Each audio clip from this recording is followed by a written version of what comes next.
The air on Daeong Station always smelled like recycled oxygen and metal. Miho preferred it. After years in the tight, damp spaces of submarine maintenance, the station's clean, if artificial, air was a relief. He was checking a faulty pressure sensor in a lower maintenance corridor. His toolkit opened beside him. The station, a busy trading hub run by the Galactic Concorde, was usually filled with the sounds of different species and moving cargo. Now, a strange quiet had settled in the main concourse. His friend Jean was rushing. She was trying to get a shipment of agricultural processors logged before her shift ended. A broadcast from station security suddenly flashed on every screen. The face that appeared was not the familiar, scaled features of Security Chief Toven. It was a creature with sharp angles and dark, glossy eyes. It called itself the Purity Front. Lesser species of Daeong. The voice hissed. You pollute the galaxy with your weakness. Your presence is an insult. You will now understand your place. You will feel the terror that proves your inferiority. Jean stopped, her tablet held tightly. Around her, a Paraxian merchant began to chitter in alarm, its forearms trembling. A hush fell over the crowded space and the maintenance corridor. Miho heard the announcement echo from a comm panel. He paused, his hand on the sensor. This sounded bad. He had lived through a reactor leak in a submerged sub. Panic was a gas itself. It spread faster than any chemical. He began to secure his tools on the security deck. Chief Toven slammed a clawed fist on his console. How did they bypass the primary locks? Find them. Seal the life support control room. His VISC officers scrambled, their scales flushed with anger and embarrassment. Toven had always believed in Concord order, in the clear superiority of its combined species. Humans were useful but emotionally volatile. This would break them quickly, he thought. A new sound began. It was a soft, pervasive hiss, coming from the environmental vents along the ceilings of the concourse and the residential sectors. Not the whole station, Toven noted with cold calculation. Just the zones designated for the lesser species. A shimmering, faintly green mist began to coil into the air. The effect was immediate. The Paraxian near Jean let out a shriek that was not a sound of language, but of pure, animal fear. It collapsed, its limbs clutching at its head, as if trying to shield itself from invisible horrors. A tall, graceful Florian beside it simply froze, its flower-like face contorting into a silent scream before it dropped to the floor. Trembling violently, Jean felt it a moment later. A cold knot formed in her stomach. The bright lights of the concourse seemed to stretch and warp. The faces around her melted into monstrous shapes from old childhood nightmares. The solid floor felt like it was dissolving beneath her feet. A primal voice in her mind screamed that she was falling, disappearing, dying alone.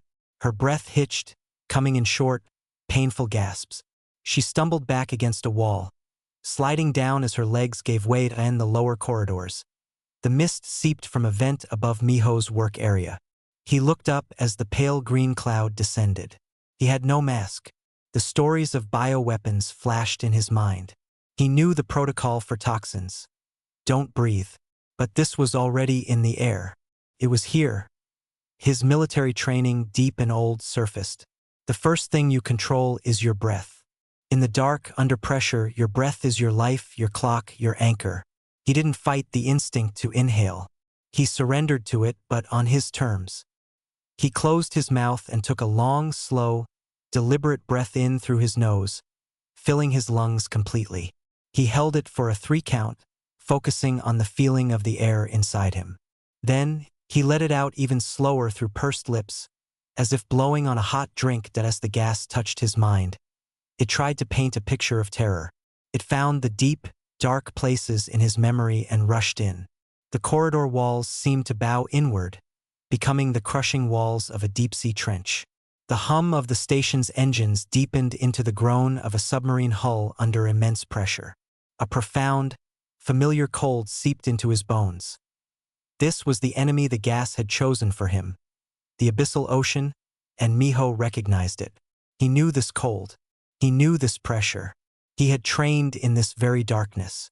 The gas was not showing him a mystery. It was showing him his old workplace. A strange, grim feeling rose in his chest. It wasn't courage, exactly.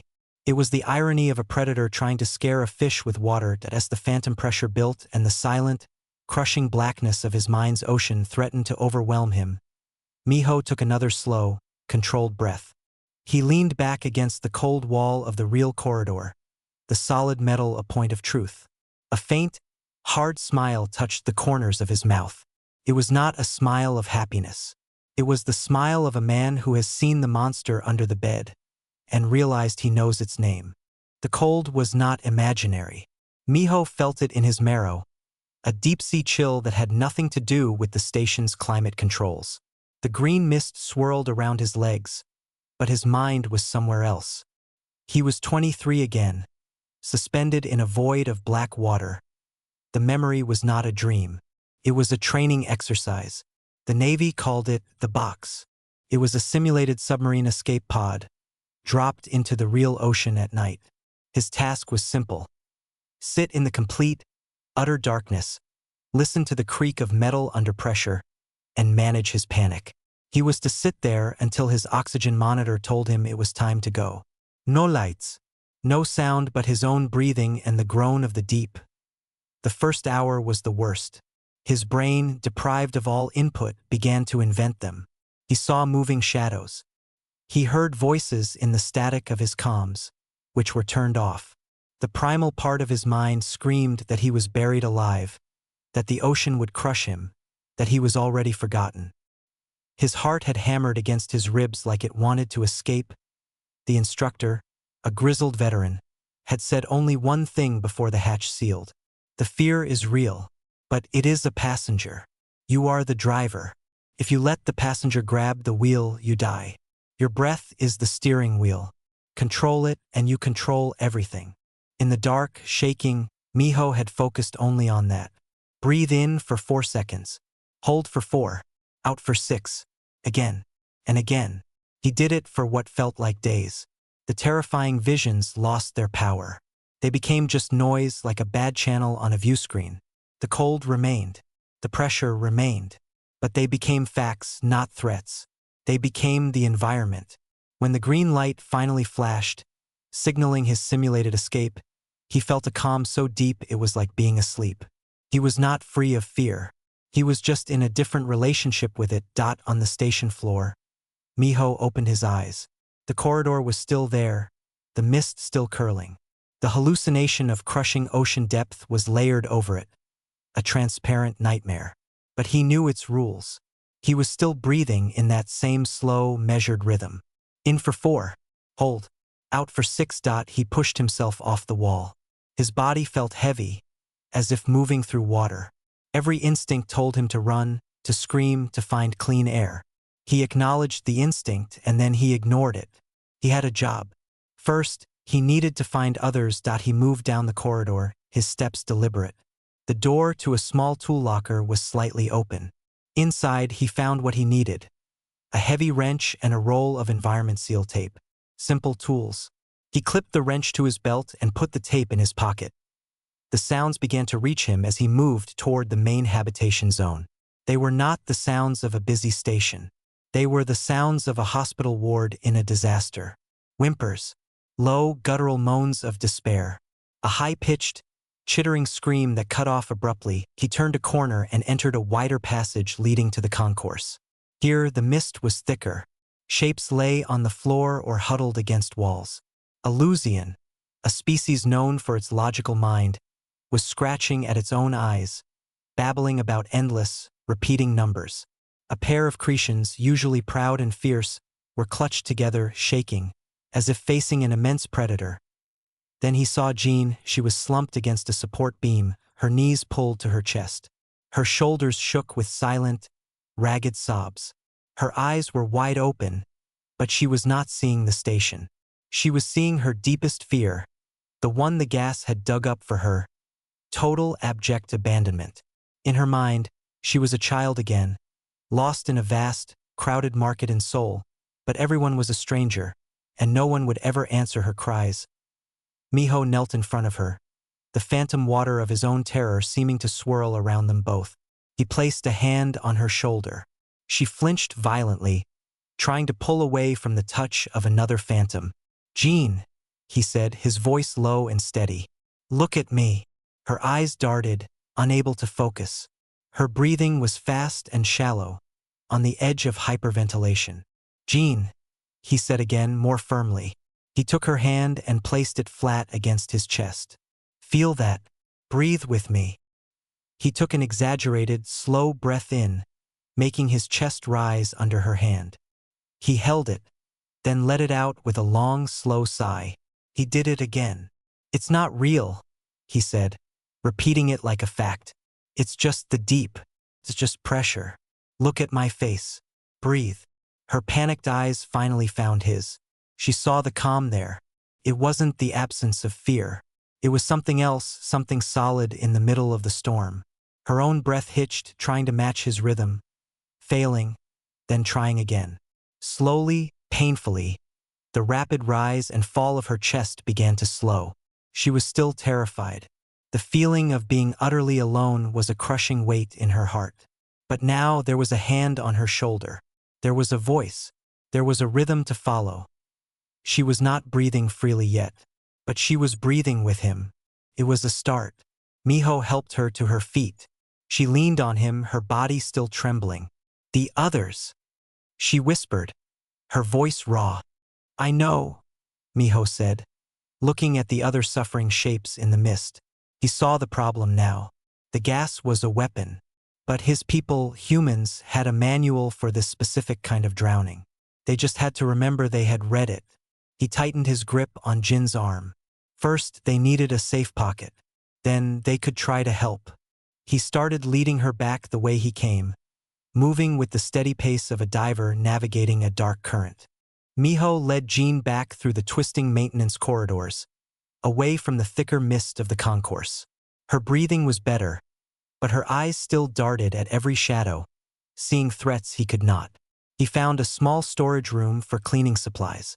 It had a solid door and no environmental vents. He pulled her inside and sealed the door behind them with the heavy tape from his pocket, creating a crude but effective seal. The only light came from a small, red emergency strip near the floor. The silence was a relief. The distant, awful sounds were muffled. Jean slid down the wall, hugging her knees again. "What is this?" she asked, her voice a thin whisper in the dark. "They called it a terror agent," Miho said, his own voice calm and low. He was checking the room's stability, his movements methodical. "It finds what you fear most. It makes you feel it. But you—" She looked up at him, her face pale in the red light. "You were smiling. Why?"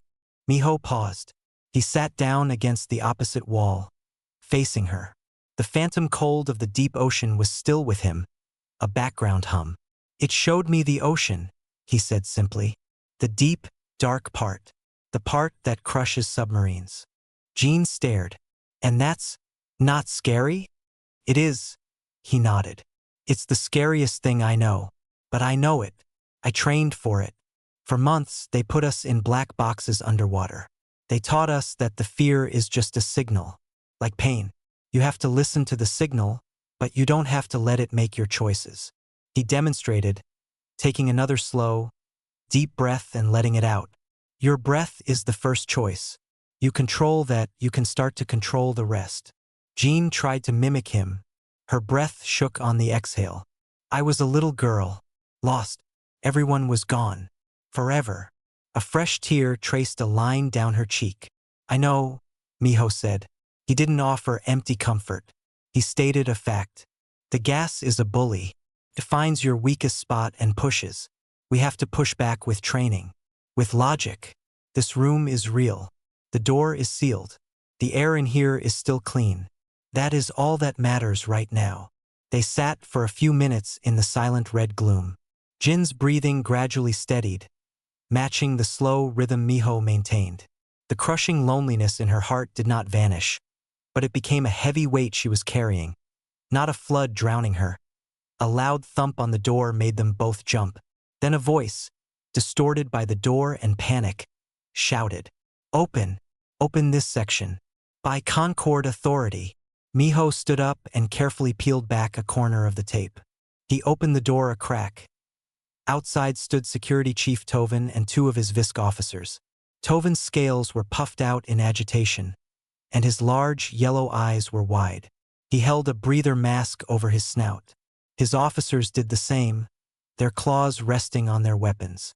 They were clearly afraid, their tails lashing nervously. They recoiled slightly as the wisp of green mist curled toward them from the main corridor. "You," Tovin said, spotting Miho. "You are functional? How is this possible? What trick are you using?"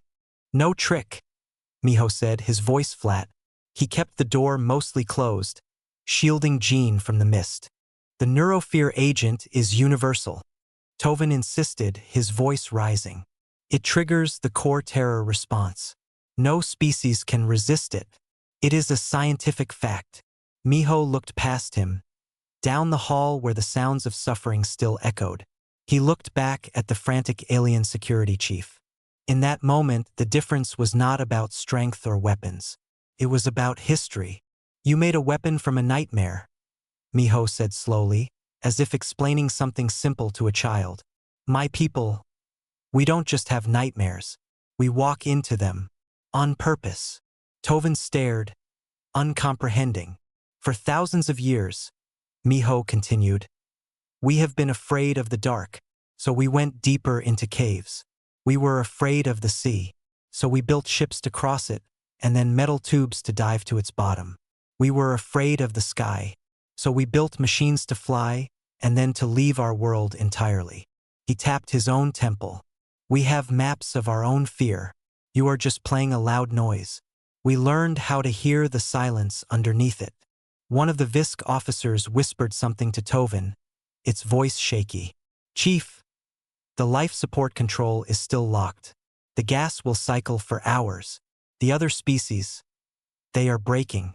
Their heart rates are dangerous." Tovin seemed to struggle with Miho's words. The human's calm was illogical. It was unsettling. "You claim you can ignore this?" "Not ignore," Miho corrected. He took another of his infuriatingly slow breaths. "We function. It is a skill, like swimming. You can learn it." He looked at Jean, who was now standing behind him, listening. She gave a small, shaky nod. "What is your plan, Chief?" Miho asked. Tovin's arrogance was fraying. His perfect weapon was failing against this ordinary, soft-skinned engineer. "The control room is sealed. Bulkheads are down. We cannot get in. The gas will continue its cycle until the canisters are empty." Miho thought for a moment. "The environmental system, it uses pressure differentials, yes? Like a series of airlocks." "Of course." Tovin snapped. "I can close it down, section by section. I can contain the gas to the zones it's already in. I need access to the primary manual override terminals in each sector junction. That is in the affected zones," one of the officers hissed. "The gas is thickest there. It is madness." Miho looked at the green mist swirling in the corridor. He looked at the fear in the alien's eyes. He thought of the crushing black ocean in his mind. He nodded once.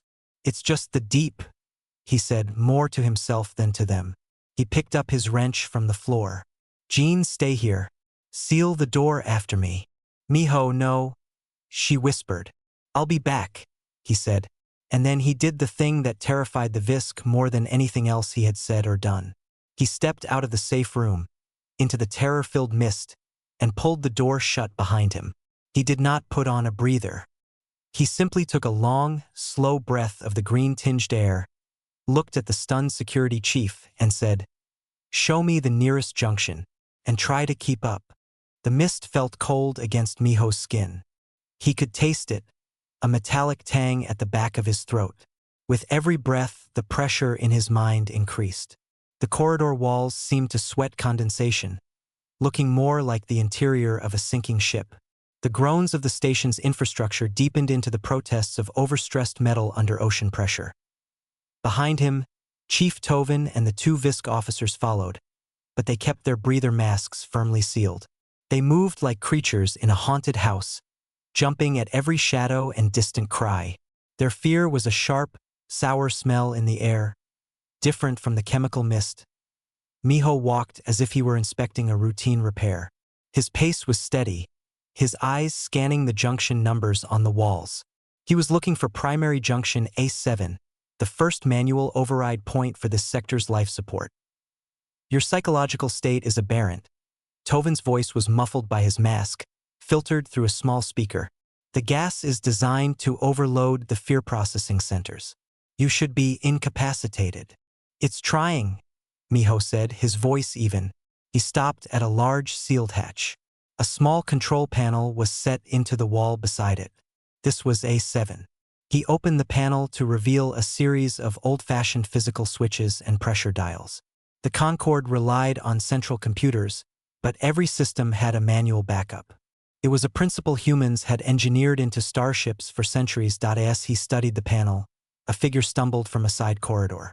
It was a young alien of a species Miho didn't recognize, small and covered in fine gray fur. It was shivering violently, its large black eyes wide with a terror it could not escape. It saw the Visk officers and shrieked, scrambling away from their weapons and uniforms, seeing them as part of its nightmare. It then saw Miho, a human, breathing the air, standing calmly. The creature froze, confused. Its fear was still there, but confusion was a new feeling, a crack in the terror. Miho didn't approach it. He just looked at it and took one of his slow, deliberate breaths. He pointed to his own chest, rising and falling in a steady rhythm. "Breathe," he said, the word simple and clear. The little alien stared. It was trembling too much to control itself, but it was watching. It was listening. Miho returned to the panel. "This junction controls airflow for concourses 2 through 5, he said, more to himself than to the Visk. "If I close these primary valves and activate the sector seal, the gas cannot spread further into the residential wings." He began flipping switches. A heavy clunk sounded from within the walls. The soft hiss from the vents in this corridor sputtered and died. "You are trapping the gas with us inside this sector," one of the officers said, its voice tight. "We are already inside it," Miho replied. "Now we stop it from getting to anyone else." He worked with quiet efficiency. To the Visk, it was unnerving. This was not the rage of a warrior or the cleverness of a technician. It was the methodical, calm action of a crisis worker. The gas was a fire. He was building a firewall. As the last switch was thrown, a low alarm began to blare, a warning that sector environmental control had been manually locked. The sound seemed to push the little alien over the edge. It let out a whimper and scrambled into an open maintenance hatch in the wall, disappearing into the darkness. Miho watched it go. His mind was a duel of realities. He saw the access shaft, but his brain, poisoned by the gas, superimposed the image of a narrow, flooded pipe on a submarine, a place of ultimate claustrophobia. His heartbeat kicked up a notch. The ocean in his mind whispered that he would get stuck, drown in the dark. Alone, he closed his eyes for a full 3 seconds. In for 4. Hold. Out for 6. He opened them. The shaft was just a shaft. "We need to get to the central life support control," Tovin stated. "The bulkheads are sealed. The main corridors are blocked. The purity front has locked themselves in." "Then we don't use the main corridors," Miho said. "There is no other way." Miho pointed to the now empty maintenance hatch. "There is always another way. The service crawlways. They run behind the walls parallel to all the main passages. They connect to every major system hub on the station." The Visk officers took a step back, their tails stiff. Tovin's scales flattened in clear distress. "Those are not for transit. They are unpressurized, unmapped tunnels. They are pitch black. Some sections are only a meter wide." Miho nodded. "I know. It is insanity," the officer hissed. "Our species has a profound aversion to such spaces. It is a known psychological vulnerability. The gas would amplify it 1,000 times. We would be lost in minutes, driven mad." Miho looked from their terrified faces to the dark, open hatch. The ocean in his mind roared, telling him it was a death trap. He acknowledged the roar, and then he made a decision. You don't have to go, he said. He turned and walked back toward the storage room where he had left Jean. Tovin and the officers followed, silent in their confusion. Miho tapped on the door. Jean, it's me. The tape was peeled back and the door opened. Jin's face was pale, but her eyes were clearer. She saw the Visk and shrank back slightly. I have a path to the control room, Miho said to her. But it's not safe. It's a tight crawl. It will be dark. The gas will be there. What it shows you will feel very real. Jean swallowed hard. The memory of being lost and alone clawed at her. What is the path? Service tunnels. Behind the walls. Her eyes widened. The idea of being trapped in a small, dark space with her fear was worse than the open concourse. She shook her head instinctively. I am going, Miho said, his voice leaving no room for argument. I could use a second set of eyes, but only if you can control your breath. The whole way, Jean looked at the floor. She thought of the others suffering. She thought of the little alien's terrified eyes. She thought of Miho walking calmly into the mist. She took a deep, shuddering breath, trying to mimic his rhythm. It was shaky, but it was controlled. I'll go, she whispered. From behind Miho, a small, squeaking voice spoke. It was the little gray-furred alien. It had crept back, hiding behind a conduit box. It was still shivering, but it was pointing a thin finger at the maintenance hatch. I know those tunnels, it squeaked. I am Bix. I am a sanitation tech. I clean the filters in there. It shook with a new wave of terror, but it forced the words out. I do not want to go, but I do not want to be alone with the fear again. I will show you the way. The maintenance hatch was a black rectangle in the wall. The air that whispered out of it was cold and carried a faint, stale smell of oil and dust. To Miho, it smelled like the air inside a submarine after a long dive. Bix, the little sanitation tech, trembled at the entrance. It is very dark, Bix whispered, his large black eyes reflecting the red emergency light. The path is confusing. We have lights, Miho said. He retrieved 2 small handheld work lights from a nearby emergency locker. He gave one to Jean. Her hand was cold, but her grip was firm. He kept the other. Stay between us, Bix, Miho said. You just need to tell us the direction. Left or right, up or down. Bix nodded. A quick, nervous jerk of his head. Miho went first, ducking into the hatch. The crawlway was exactly as described. A cramped tunnel of bundled cables, humming pipes, and grimy metal mesh. The light from his beam cut a sharp cone in the perfect, dusty blackness. He moved forward on his hands and knees. Jean followed, then Bix, who moved with the quick, skittering motions of a creature used to small spaces, but now filled with a new psychological dread. For the first few minutes, the only sound was their shuffling and breathing.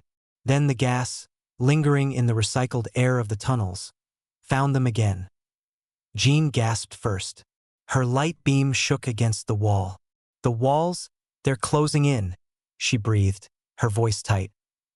They are not, Miho said from ahead, his voice a calm anchor in the dark. Measure your space. Your elbows are not touching the walls. You have room. Breathe, Jean. In for 4. Now hold it. He heard her suck in a shaky breath and hold it. Good. Now out, slow. In the middle of their little line, Bix let out a choked whimper. The water, he squeaked. There is water on the floor. It is rising. Miho shined his light back. The floor was dusty, but dry. There is no water, Bix. It is the gas lying to you. Touch the floor. Tell me what you feel. Hesitantly, Bix put a small, 3-fingered hand down. It is dry. It is dust. He sounded astonished. The fear is a feeling. The dust is a fact, Miho said, turning and moving forward again. Trust the facts. They crawled on. The tunnel intersected with others, a maze of darkness. Bix, fighting his own terror, would point. Right here. Then down the narrow slope. The narrow slope was a steep, 30-foot decline on a slick metal ladder. As they descended, the hallucinations grew stronger. Fed by the darkness and the confined space, Miho's world became the ocean. The hum of the station's power conduits was the groan of a deep-sea habitat. The cold metal of the ladder was the icy grip of the abyss. He saw, for a flashing second, the face of a friend from his diving unit, mouth open in a silent scream, lost to the black water years ago. His heart hammered against his ribs. A drum of panic, he stopped on the ladder. He pressed his forehead against the cool rung. It is just a memory, he told himself. The gas is playing a recording. The ladder is real. The rung is real. My breath is real. He focused on the mechanical act of moving. Hand down, foot down, hand down, foot down. The vision of his friend faded, leaving only a old, familiar ache. Behind him, Jean was fighting a different battle. The tight tunnel felt like the crushing indifference of a crowd. The darkness felt like being forgotten. She felt a sob building in her chest. Then she saw the light from Miho's lamp below her. She saw his slow, steady progress. She focused on the rhythm of his movement. She matched her own climbing to it. He was not leaving her behind. That fact was a rope in the dark. Bix's terror was simpler, more physical. He kept seeing the tunnels flood with black, bubbling liquid. He saw his own reflection in the imagined water, wide-eyed and drowning. He clung to the sounds of the humans. Miho's quiet, factual instructions. Jin's controlled breathing. They were sounds of people functioning. He held onto those sounds like a lifeline, repeating Miho's words in his head. The fear is a feeling. The dust is a fact. After what felt like hours, Bix squeaked, "Here! The access panel for the life support control room is above. There is a vent." Miho looked up. Set into the ceiling of the crawlway was a square grating. A soft, artificial light and the murmur of voices filtered down from above. They had arrived. The final challenge was the vent shaft itself. It was a vertical metal tube, just wide enough for a person to climb, with thin rungs welded to the side. It rose about 20 feet into the ceiling. It was the most confined space yet. Jean looked up the shaft and her breath caught. It looked like a tomb, a grave of metal. The feeling of being trapped forever washed over her. Miho saw her freeze. He put a hand on her shoulder. "You do not have to go up," he said quietly. "You and Bix can wait here." Jean looked at the shaft. She looked at Miho's calm, resolute face, smudged with grime. She shook her head. "No. We came this far." She took a deep, deliberate breath. "You first." Miho nodded. He started to climb. The shaft was a brutal test. The ocean pressure in his mind became immense. Each rung was a struggle against a crushing weight. Halfway up, a phantom wave of freezing water seemed to pour down from above, filling the shaft. He gasped, his fingers almost slipping. He stopped, clinging to the rungs, squeezing his eyes shut. "There is no water. There is only air and metal. My hands are on the rungs. My feet are on the rungs." He repeated it like a prayer. He forced his leaden arm to reach for the next rung. Below, Jean followed, her own terror a silent scream in her ears. But she kept climbing, her eyes fixed on Miho's boots, moving steadily upward. Bix came last, his eyes shut tight, trusting the humans above him to lead him out of the dark. Miho reached the top. The grating was held by 4 simple clips. He peered through the slats. He could see the back of a control console. He could see the back of a single, tall figure standing guard. They had made it. The heart of the enemy's power was on the other side of this thin metal grate. He looked down at Jin's upturned, determined face. He gave her a single, slow nod. The hardest part was over. Now they had to face what was on the other side. Miho's fingers worked the clips on the ventilation grate. They were simple, designed for easy removal. He made no sound. The metal was cool and solid under his touch, a real thing in a world of phantom pressures. Below him, Jean and Bix waited on the ladder, suspended in the dark shaft. The murmur of a voice drifted up from the control room. "Cycle will complete in 27 standard units. The cleansing will be absolute. Concord will have no choice but to acknowledge Purity's resolve." The voice was sharp, confident. A true believer. The last clip came free. Miho held the grate in place with one hand. He looked down at Jean. Her face was pale but set. He mouthed a single word. "Ready?" She nodded. Bix squeezed his eyes shut tighter. Miho pushed the grate aside, the movement slow and silent. He pulled himself up and rolled out of the vent, landing in a crouch on the floor of the life support control room. The room was a wide circle of glowing consoles and large view screens showing different sections of the station. Green mist swirled in the air here too, pumped from a central canister on the main console. The lone operative stood with his back to Miho. He was Accretion, tall and angular, his attention fixed on the screens displaying the chaos he had created. Miho rose to his feet. He took a step forward. The Cretan's sharp hearing caught the sound. He spun around, his eyes widening in shock. He saw a human without a mask, standing in the heart of his weapon's source. It was impossible. "You!" the Cretan hissed, his hand flashing toward a weapon on his hip. "How did you get in here?" Miho didn't answer. He was assessing the room. The gas canister, the main control terminal, the emergency purge switch behind a clear cover on the far wall. The Cretan drew his weapon, a sleek, menacing pistol. He didn't fire. He was too confused, too fascinated by this aberration. The neurofear, it should have shattered your mind. You should be a weeping animal on the floor. "It tried," Miho said, his voice low. He took another slow breath. The air in here was thick with the gas. The crushing depth of his ocean hallucination was immense, a physical weight on his shoulders. He could hear the roar of water in his ears. The Cretan's confusion turned to anger. This human's calm was an insult, a defiance of galactic science. He aimed the weapon at Miho's chest. "Then let us see how strong your mind is under direct application." He didn't pull the trigger. Instead, his other hand darted to the console and slammed a control. A focused jet of the shimmering green gas shot from a vent directly above Miho, engulfing his head and shoulders in a dense cloud that it was like being hit by a physical wave. The control room vanished. The ocean was no longer a suggestion. It was total reality. Miho was at the bottom of the sea. The pressure was crushing his lungs. The cold was locking his joints. The darkness was absolute, broken only by the dim glow of failing equipment. He saw the faces of his old crew, pale and still behind their faceplates. He heard the final, distorted transmission from a lost dive. The terror was no longer a tool. It was the truth. He had finally drowned. This was death. Miho's knees buckled. He dropped to one knee, his head bowed. A ragged, painful gasp escaped his lips. It was the first uncontrolled sound he had made since the gas first hissed into the corridors. The Cretan let out a sharp, triumphant laugh. There it is. The universal truth. Fear. From the vent, Jean watched in horror. She saw Miho falter. She saw the Cretan raise his weapon again, finger tightening on the trigger. She had to move, but the shaft felt like it was collapsing.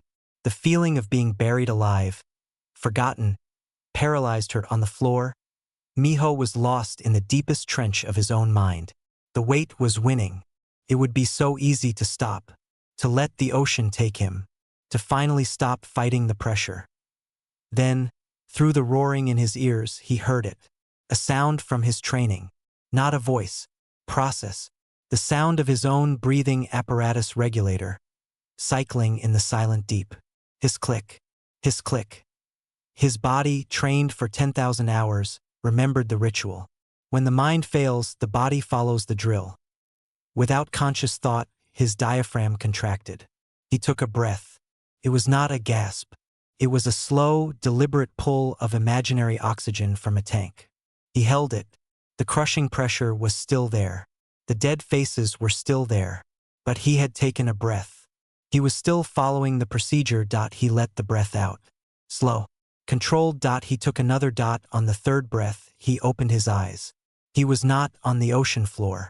He was on the cold metal deck of the control room. The green mist swirled around him. The Cretan was still there, weapon aimed, but the triumph on his face was starting to crack. replaced by dawning, incomprehensible horror. Miho looked directly at him. The human's face was strained, every muscle tight with the effort of holding back an ocean of fear. But his eyes were clear. He took one more, achingly slow breath, pushing the terror back into its box, making it once again a passenger, not the driver.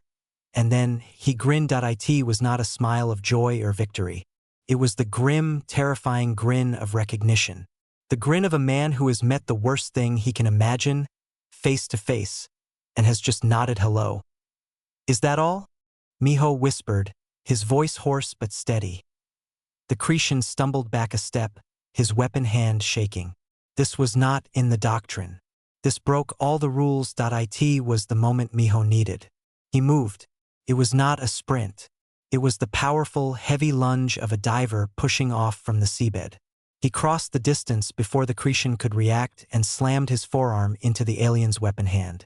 The pistol clattered across the floor. Miho didn't fight the Cretan. He turned his back on him, a stunning act of dismissal, and took 2 long strides to the far wall. He smashed the clear cover with his fist and slammed his palm down on the big, red emergency purge switch. Alarms blared. With a great, roaring suction, the green mist in the room, and from every vent on the station, was violently pulled back into the filtration system. The air began to clear moment by moment. The Cretan, weaponless, defeated not by force but by sheer, impossible resilience, could only stare as the human leaned against the console, breathing slowly, steadily, mastering the last remnants of the terror he had been sold. The great roaring suction of the air scrubbers faded into a steady hum. The last of the green mist vanished from the control room, drawn into the station's deep filtration system. The air that remained was cold and carried the sharp smell of ozone and fear sweat. On the main screens, the views of the concourses and hallways showed figures slowly, weakly beginning to stir. The paralyzing horror was lifting, leaving behind exhaustion and confusion. Miho stayed leaning against the console for a full minute, just breathing. The phantom pressure of the ocean receded, like a tide going out.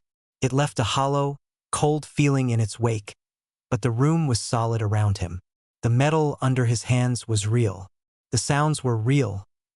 Jean climbed out of the vent, her movements stiff.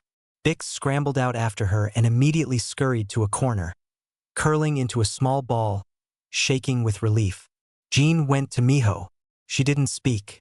She just stood beside him, her presence a quiet confirmation that they were both still here. The control room door hissed open. Security Chief Toven entered, followed by his officers, their breather masks now hanging around their necks. They moved cautiously, their weapons drawn, but the fight was already over. The Cretan operative sat on the floor where Miho had left him, staring blankly at the wall, utterly broken not by violence, but by a shattered worldview.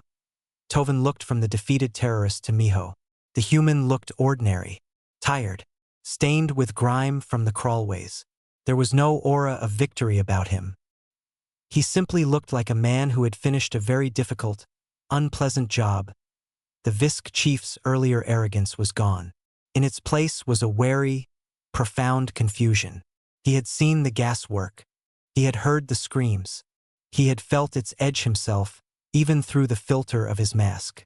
What stood before him defied explanation. "The station is stabilizing," Toven said, his voice uncharacteristically quiet.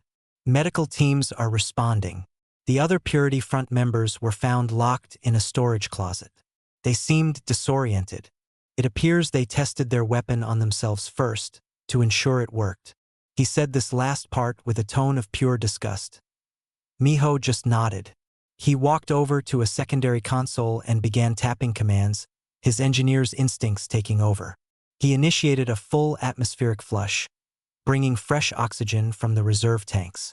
On the screens, they could see people helping each other up, leaning on walls, their movements dazed but no longer frantic. Toven finally asked the question burning in his mind. "What do your people fear, then?" The words came out not as a challenge, but a genuine, bewildered inquiry. "If not this, what?" Miho finished his sequence and turned. He looked out the main viewport at the stars, sharp and cold against the blackness.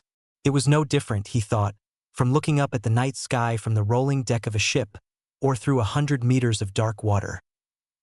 We fear the same things, Miho said, his voice flat with exhaustion.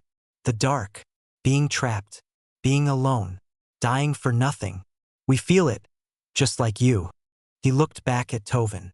We just don't let it stop us. That's our curse. And our habit. He gestured vaguely toward the station around them. Your terror gas? It's a mild sedative to a seasoned deep-sea diver. A bad day at the office for a trauma surgeon. A Tuesday for a war refugee. You didn't weaponize terror. You weaponized a test.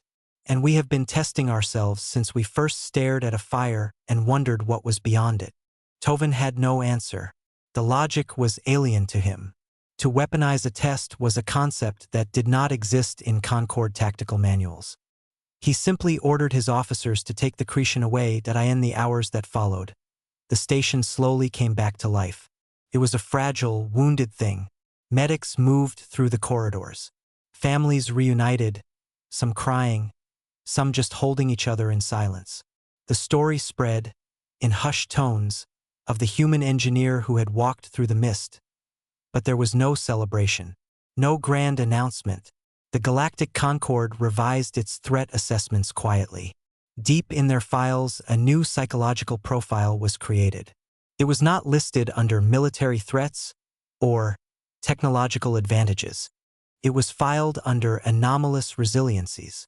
The title, suggested by a young VISC analyst who had reviewed the security footage, was Resilience, the human capacity to breathe in the abyss. It was not understood. It was merely noted with a sense of unease. Later, off-duty, Miho and Jean sat in the station's mess hall. It was mostly empty. They picked at simple food from the dispensers. Jin's hands still shook slightly when she lifted her cup. Miho's were steady. What now? Jean asked softly. Now, Miho said, looking at his own reflection in the dark surface of the viewport beside them. We go back to work. The sensors in Sector G4 are still faulty. Jean almost laughed, but it came out as a sigh.